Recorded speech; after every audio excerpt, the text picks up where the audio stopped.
कोई नहीं गाजीपुर गोंडा लखनऊ में राजा राम लखन का चाहे घूम कोई नहीं हो मऊ में ओहो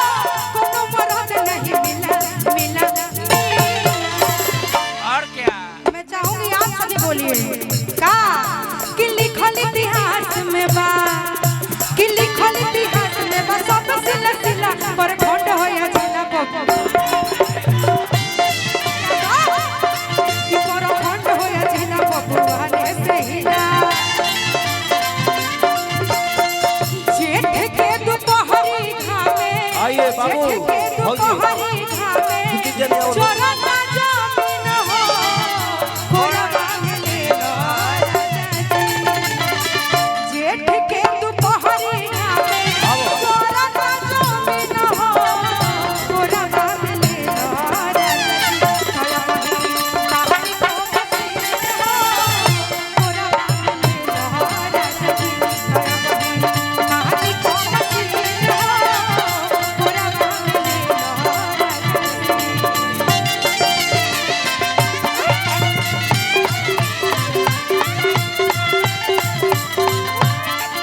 और हम सभी के गार्जियन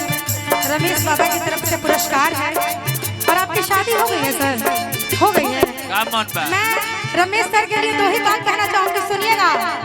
कि आप जहाँ कहीं भी जाएं अच्छा मैं चाहूंगी थोड़ा आप हमारे साथ चलिए बहुत ही प्यारा शायरी है हां दो चार कदम आइए आइए सुनिएगा कि रमेश सर जहाँ कहीं भी जाएं जाए इनका मंगलमय हो गए कहाँ हो जाए ये जाएं आओ आगे जाए कि आप जहाँ कहीं भी जाएं आपका मंगलमय हो और पूरे आरावासियों के घर में तो बच्चा 9 महीना पे होता है अच्छा लेकिन हमारे रमेश घर पे महीने महीने हो ताली ओहो क्या बात ये हो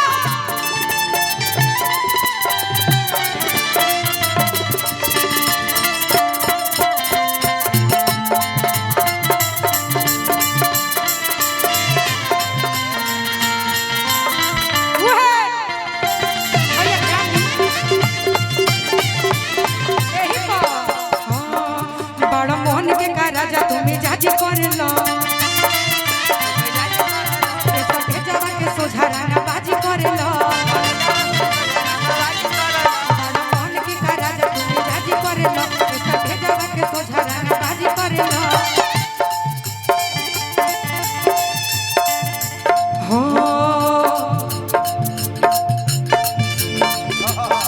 ई जवानी ये जवानी जवानी 4 दिन के बाद 4 दिन के बाद ये जवानी 4 दिन के बाद 4 दिन के बाद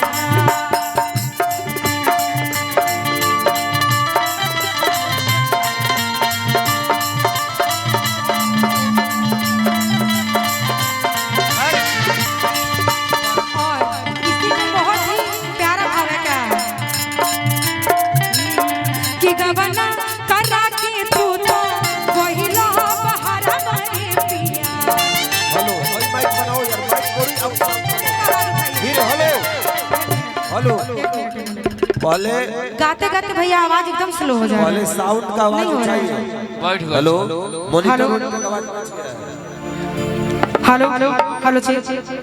हेलो हेलो और उठाइए हल्का सा इको को डाली जोन जोन डलाला है में मिक्सचर तनी मसाला डाली सब्जी मसाला मान ली निमन खाना ना बने तो उरे दिक्कत होई नो बयान से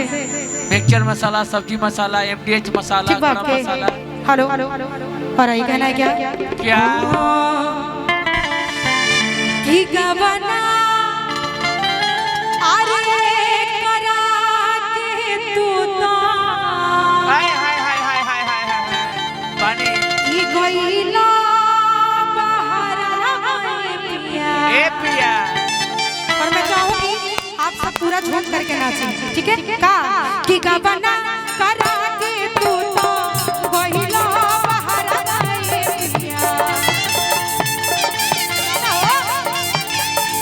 कि गवना करा के तू तो गईला बहारा पिया तो कमता जवानी अधूरा छोटका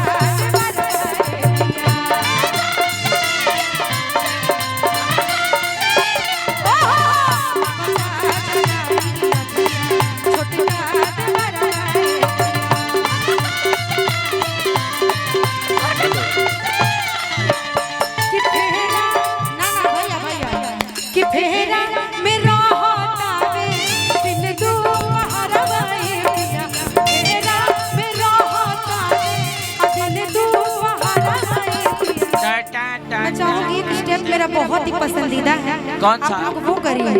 ये जाना तारे बढ़िया से। वो तो तार पूरा एक आध लात लग जी तो बुरा नहीं माने के का कले बनो जन करब हम। हां जन करब कली है ना जी। हां जी आप ही लोग बुलाए हैं ना। हां अब कि फेरा उठाई हो मेरा ताटे हाय हाय हाय सोझा सजी रहल ई दिन दू पहारा अब जेना करब लोका कि मांगता जवानी का हो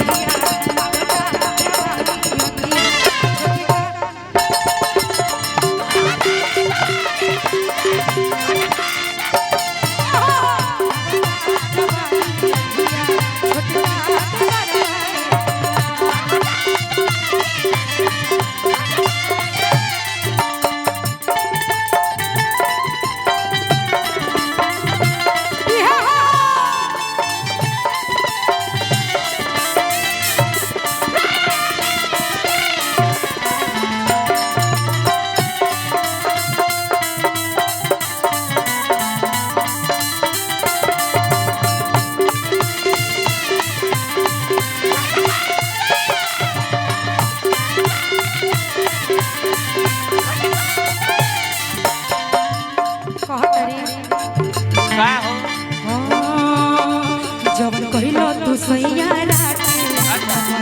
तू खात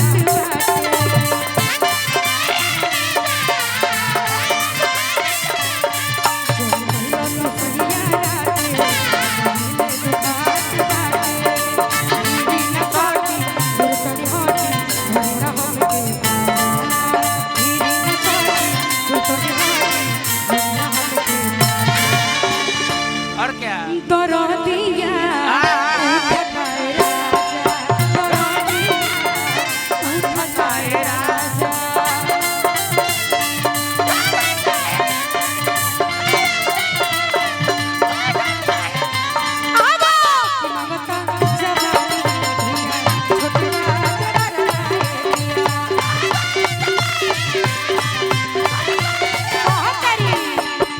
बड़ी प्रेम से कहत रही